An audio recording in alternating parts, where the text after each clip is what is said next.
नमस्कार, एजुकेशन नगरी की खास पेशकश एजुकेशन बुलेटिन में आपका स्वागत है। मैं हूं ललित वर्मा। चलिए रुक करते हैं शिक्षा जगत से जुड़ी बड़ी खबरों की ओर। चतुर्थ श्रेणी कर्मचारी भर्ती के 6300 अभ्यर्थियों का इंतजार आखिरकार खत्म हो गया है।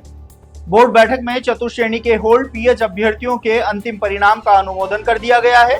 इसके साथ ही सीएचओ भर्ती 2022 के लंबित परिणाम तथा कुछ जेईएन और जीएनएम अभ्यर्थियों के पेंडिंग रिजल्ट का भी मंजूरी मिली है।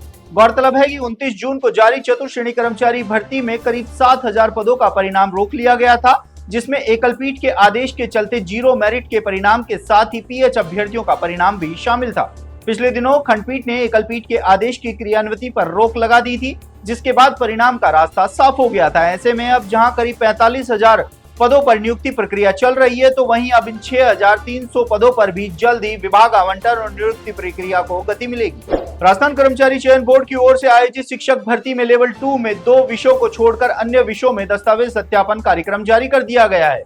तो वहीं अब लेवल 1 के अभ्यर्थियों का आक्रोश भी बढ़ता जा रहा है। 11 जून को लेवल 1 का परिणाम जारी हुआ था और अब करीब परिणाम को आए 2 महीने का समय हो चुका है। ऐसे में लेवल 1 के अभ्यर्थियों ने डीवी कार्यक्रम जल्द जारी करने की मांग तेज कर दी है।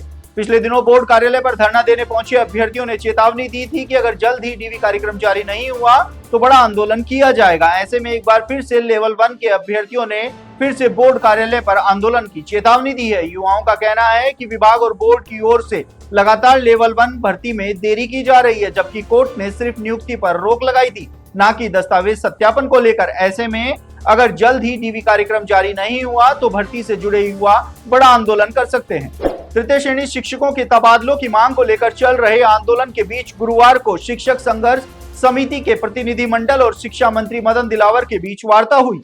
बैठक में शिक्षा मंत्री ने भरोसा दिलाया कि नई ट्रांसफर पॉलिसी लागू होने के बाद तृतीय श्रेणी शिक्षकों के तबादले उसी नीति के तहत किए जाएंगे। तबादला प्रक्रिया पारदर्शी होगी और शिक्षकों को पसंद का जिला व ब्लॉक चुनने का अवसर मिलेगा। आश्वासन के बाद शिक्षकों ने गुरुवार शाम धरना समाप्त कर दिया है। मंत्री ने कहा है कि लेवल 1 और लेवल 2 शिक्षक प्रारंभिक शिक्षा की महत्वपूर्ण कड़ी है। तबादलों में दिव्यांग, विधवा, एकल महिला और गंभीर बीमारी से पीड़ित शिक्षकों को प्राथमिकता दी जाएगी। प्रतिनिधिमंडल ने बैठक से पहले अतिरिक्त मुख्य सचिव राजेश यादव से भी मुलाकात की। शिक्षा मंत्री ने यह भी बताया कि सुप्रीम कोर्ट के आदेश के बाद अगले माह तृतीय श्रेणी शिक्षकों की पदोन्नति प्रक्रिया शुरू की जाएगी। इसके लिए सभी जिलों को वरीयता सूची तैयार करने के निर्देश दिए गए हैं, ताकि पात्र शिक्षकों को द्वितीय श्रेणी से पदोन्नति का लाभ मिल सके।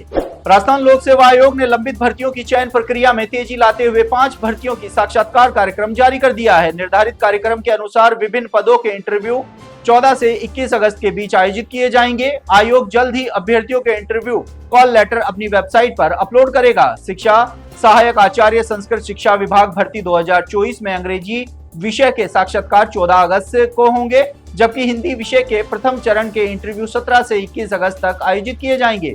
सहायक आचार्य कॉलेज शिक्षा विभाग भर्ती 2023 में इतिहास विषय के अंतिम चरण के साक्षात्कार 17 से 19 अगस्त तक होंगे। इसी अवधि में सब इंस्पेक्टर टेलीकॉम भर्ती 2024 के अंतिम चरण और लाइब्रेरियन कॉलेज शिक्षा विभाग भर्ती 2023 के छठे चरण के साक्षात्कार भी आयोजित किए जाएंगे। राजस्थान के चिकित्सा शिक्षा विभाग ने प्रदेश के 6 मेडिकल कॉलेज और 28 राजमहल मेडिकल कॉलेजों में नर्स ग्रेड 2 के 988 रिक्त पदों पर जॉब बेसिस पर भरने का फैसला किया है। वर्ष 2022 की भर्ती के बाद खाली हुए इन पदों के लिए राजमहल ने 30 जुलाई को प्रशासनिक वित्तीय स्वीकृति जारी कर दी थी। भर्ती आरटीपी रूल 2013 और वित्तीय विभाग की गाइडलाइन के तहत प्लेसमेंट एजेंसी के माध्यम से की जाएगी।